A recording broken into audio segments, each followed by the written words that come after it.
Yeah, I was teaching a class on witches and heretics, and this was set in 16th century Germany. So American students don't necessarily feel a sense of familiarity or kinsmanship with these German stories. Why should they think that a witch tale has anything to do with them?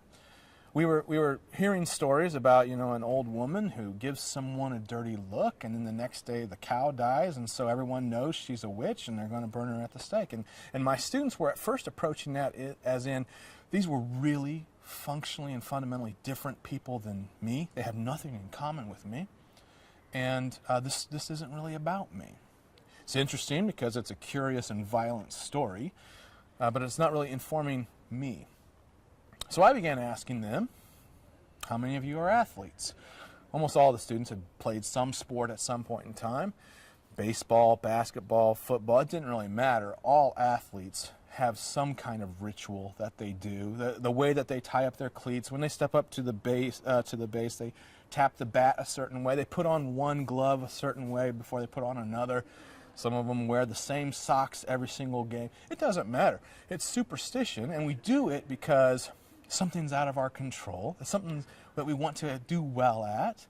And so we have these little superstitions that we bring into our daily lives. We don't actually believe maybe that they're actually doing anything, but they make us feel more comfortable, and they make sense of some of the complexity of our life.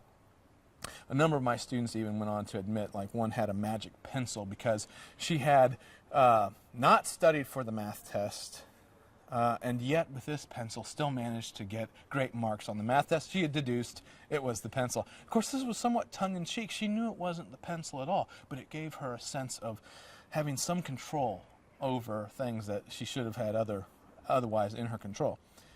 And I began to suggest to them that maybe we're not all that different from somebody who's living in Germany in 1520.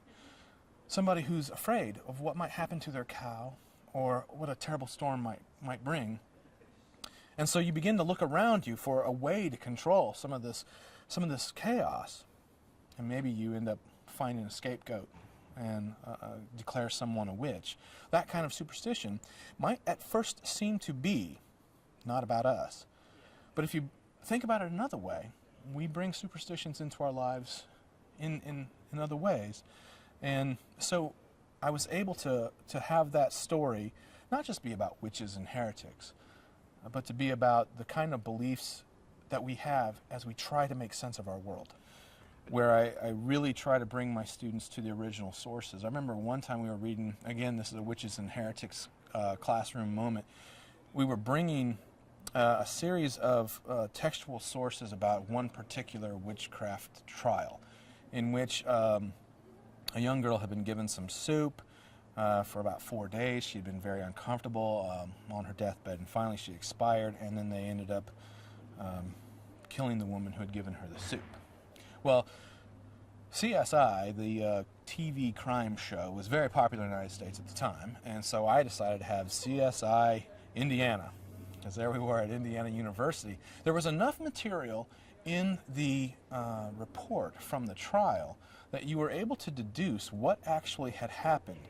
They didn't know in the 15th century about gallstones and certain fatty soups causing a gall bladder infection, eventually leading to internal poisoning and death.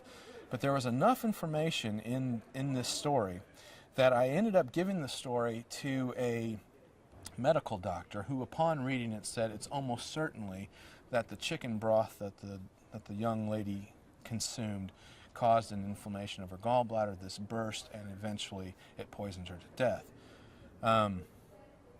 So then I set up the crime scene in my classroom, and I began having different people were involved with different forensic moments of the trial, and we all came together. And then at the very end, I gave them what the doctor ended up saying about the actual crime.